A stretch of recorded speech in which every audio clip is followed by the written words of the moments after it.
so today I'm making a video that is going to be me talking about the best and worst movies that I have seen this year, 2019, and the only reason, I'm going to take these off, but anyways, the only reason I'm doing this is because we are going into a new decade, and everybody's kind of doing their best of the decade things, but I'm like, I already did that like 2 years ago when I did my best and worst songs from the last, not songs, best and worst movies from the last 10 decades.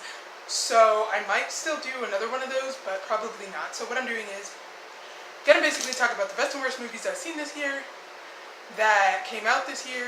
Now, like 2 of these came out last year, but I'm counting them because they came out at the end of last year, so I count that as this year. Now anything that comes out in late November, early December, mid-December, late December, I count as the next year's movies, because you should have already made your movie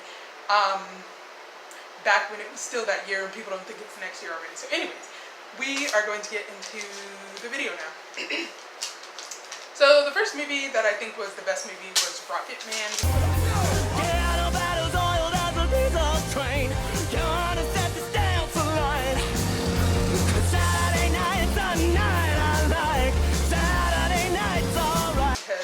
There hasn't been a movie this year that really was that amazing to me, that I was really like jumping up and going like, oh my gosh, or that I've like stuck with and kept watching and watching and watching. Like most movies I've seen this year, I watched them one time and I was like, that's it. I was like, oh, okay, I thought they were gonna do more, but Rocketman to me was good. I've watched it again. I like going back to it, things like that, and all these months later it's still one of my favorites. And yeah, so that's why I put Rocketman as the best movie in my opinion personally this year, because I moved it into place with Sgt. Pepper as one of my favorite musicals. So it's up there with Sgt. Pepper. It's not replacing Sgt. Pepper, it's just up there. So that's why Rocketman is my favorite movie of this year. You're gonna hear electric music, solid walls of sound. The next movie I'm going to talk about is The Dirt, which obviously was that Motley Crue movie that came out earlier this year. I met Tommy and it was totally meant to be. Oh, I know this word, postolene, groupie, right? Is that how they call you? Probably the most hideous. Right next to the Def Leppard movie, the Motley Crue movie is coming in close second as the worst biopic movie I have ever seen. Like, this movie was horrible. I knew it was gonna be horrible, but I just didn't expect it to be that horrible. So yeah, -0 stars, horrible movie. No, like, try again, like, no. The next movie that I'm talking about is The Goldfinch. Place is like fortress. Cameras, locks, passcodes and shit. Need army to get in. Or police. Eat. You should. Here's the thing. I feel like The Goldfinch could have been a good movie, but it just drags. Like, there's no weight to it. It's just like, it's so, I don't want to say boring, but it just like doesn't get to any points. It starts off boring, it finishes boring, it spends way too much time in this static point with these kids, and it's like, are these kids gonna do something or not? Like, it's so stagnant, and it's like, this movie doesn't go anywhere. And then when it finally gets to the end and they have Boris and Theo, and spoiler, he saves him from trying to commit the suicides, it's still boring, because it's like, okay, now we did all this and now the movie's basically over, and it's like, why is it one of those movies that starts at the end and then goes through back to the end? Like, why wouldn't they just start it from when he was a little kid and then build up into him getting older? Because it just makes it so unwatchable. And it's not Ansel Elgort that makes it unwatchable, because mind you, he's a really good actor, whatever. But the kids and like most of the other people in the movie, like Sarah Paulson and all of them, they make the movie unwatchable. And it's like, why do you do this? So like, no, The Goldfinch, for me, I don't want to give it a complete 0 because it had potential. So I'm not going to give it a score at all. I'm just going to say it had potential, and that's that on The Goldfinch.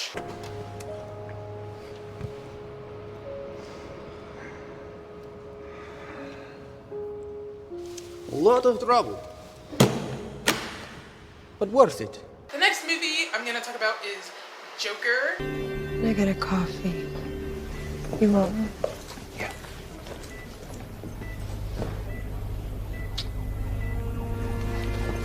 Now, I saw Joker in theaters, along with Rocketman. A couple of these I've seen in theaters.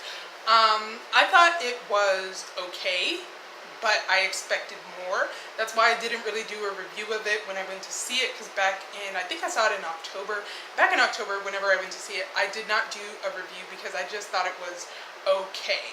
Like, it's a good movie, but it's just kind of okay. You know, I expected more. But what I will say is I said for once there was a movie character that I could actually somewhat relate to, and it's like hard to explain, but like there were so many moments watching this movie where I was like, why is this me? Like, people don't understand. I was like, why is this me? Not to be one of those nobody understands me type of people, but seriously, that was me watching this movie, and I was like, oh my gosh, it's me.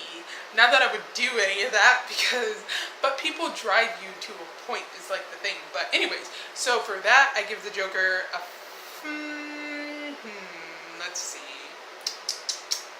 We'll give it a solid 3.5 out of 5 stars.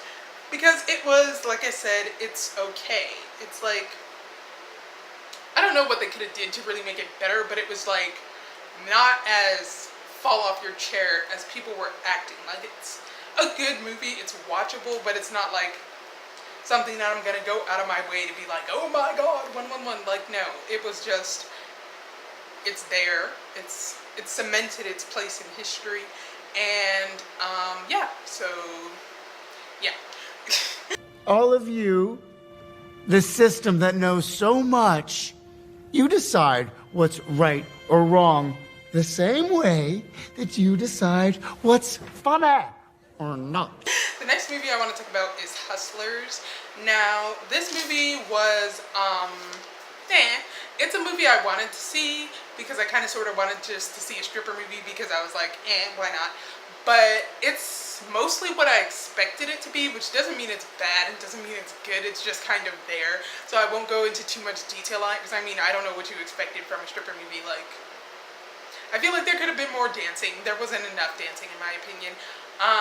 Yeah, that's kind of it. It's a really forgettable movie, not really much to say. I would say that it's like a dime a dozen movie, not really all that. It was just, but I mean, I guess if one of these millennia, if it was on like TV or something in like 10 years, I mean, I might watch it. Probably not, but I might. So it was okay. So we're not gonna give it a complete 0.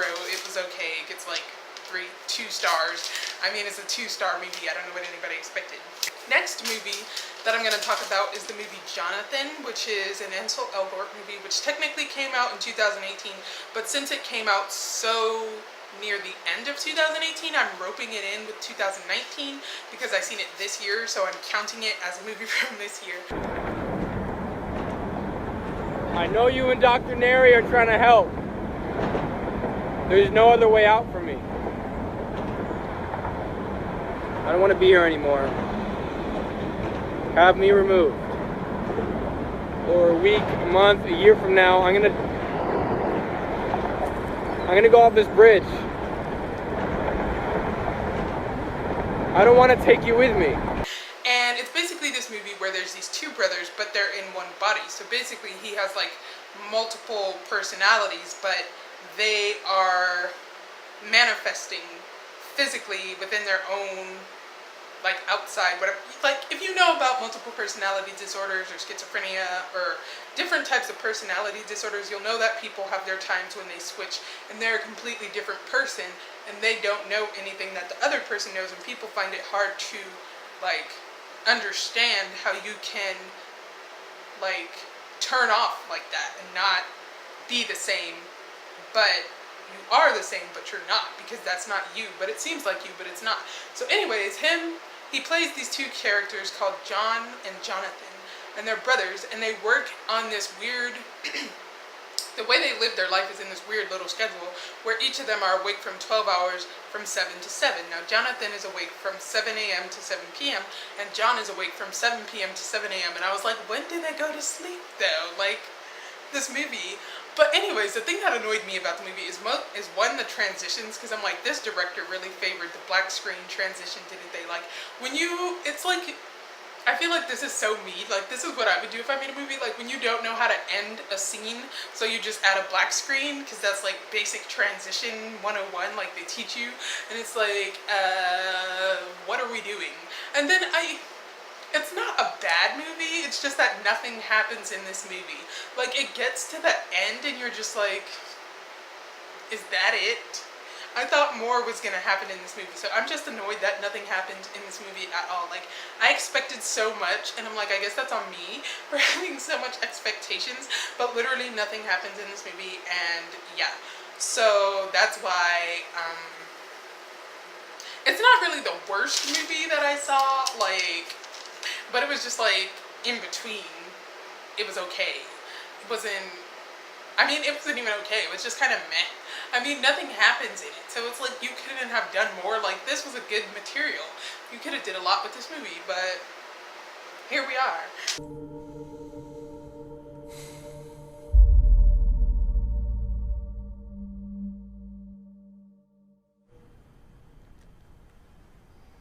Anyways, next movie is Once Upon a Time in Hollywood. Now, I couldn't even get through like 20 minutes of this movie. This movie is horrible. Like, I already expected it to be horrible, but Jesus Christ, like, this movie, ew, this movie is hideous. And I know people are gonna be like, ew, 111, but I said the reason I can't stand it is like 90% of the movie is just them saying that Brad Pitt looks so young and he's so whatever compared to Leonardo DiCaprio, and I'm like, Brad Pitt looks decent for his age, but let's not tell lies here, okay? Like, let's not even go there. Like, no. This movie is just absolute cringe, and it's another one of those movies where people are just cursing for the sake of cursing and doing all this stuff just because they can. And it's like, you can't make a movie just because you can. Like, you can, but you can't. And it's just like, no artistic integrity was found within this footage. This movie is absolute garbage. Like, oh my god. Anyways, the next movie that I'm going to talk about is absolute cringe, which is called A Rainy Day in New York. Christian, you just encouraged me to call her, and now I'm asking for your help, and you tell me there's nothing I can say? You're so wishy-washy. I mean, now that I see your MO, I know exactly why Amy 86'd you. Oh, no. Amy didn't dump me. I got sick of seeing her. Yeah, because every time you'd call and I'd say it was you on the phone, she'd wave her arms and say, I'm not in. Which I wasn't even gonna watch, and if you know why this movie wasn't released anywhere, it's because of the director. And I'm like, I hate to say whatever, but this movie just seems like it was made by a pervert and a pedophile, which it was, but that's not the point. So anyways, we persevered and watched this absolute cringe of a movie. Now, the reason this movie is absolute cringe is because the plot is trying so hard to be guys and dolls, and it is not. Now, the girl in it is absolute cringe. I believe it's Elle King, I think. She's cringe because she keeps doing this hideous, like, breathing thing. It's like this stop, pause, breathing, heavy breathing for no reason, panting-ish thing. It's supposed to be like a cutesy thing, but it's not. It's just annoying. It's just absolute cringe. This is... yeah, that movie is just garbage, so... anyways, it's a Timothée Chalamet movie, and it also has Selena Gomez in it. It has what's his name? It has all these people in it, but I'm like, you brought all these people together and this movie still turned out to be garbage. Like, no. Point is, A Rainy Day in New York is garbage, and I want to be guys and dolls, and yeah. But now I just can't fool this head that thinks for me. So I've mortgaged all my castles in the air. And the simple secret of the plot is just to tell them that I love you a lot. Then the world discovers as my book ends how to make two lovers of friends. I'm gonna have to hurry up though because my camera keeps acting like it has no storage. Even though I just deleted a whole bunch of stuff, that's not the point. Anyways, the next movie, which is technically the last movie, is The King. I would ask you to deliver this message to France, given your familiarity with its recipient. But I believe in the morning you be otherwise engaged. Pray on, my liege. Tomorrow you will have your heads cut off. I have chosen to send you as an advance party to hell. And I did a mini review of this, and I said The King was a good movie. I just feel like it should have been longer. It should have been either a mini-series, or it should have been at least 2 hours and 40 minutes rather than the short time it was given, because the King Henry story is a lot of material. King Henry V, that's a lot of material to get through in under 2 hours, and I was thinking very much like, how is this movie going to achieve this? And just as I thought, they had to cut a lot of stuff, and in the end it seemed like it was just like they were like, oh Jesus, we're running out of time to do this and this and this, let's just put it all together here, and this is gonna have to be that, like that's it, that's that. And I was like, I'm pretty sure they planned to do more but ended up not, and ended up cutting a lot in the end. But yeah, so if it wasn't for that fact, then it would get a 5 out of 5 stars, but because of that fact it gets a 4. No, it gets a 3.5 out of 5 because of the fact that it wasn't like as long as I thought it should be, and didn't explore as much as I thought and felt it should, could, and would have had they been given more time and resources. But that's not the point. So yeah, that's just kind of my mini recap of the movies of this year. I really liked most of them. Some of them I thought were just meh. But yeah, so that's that, and I will see. I thank you for watching, and I will see you in the next video.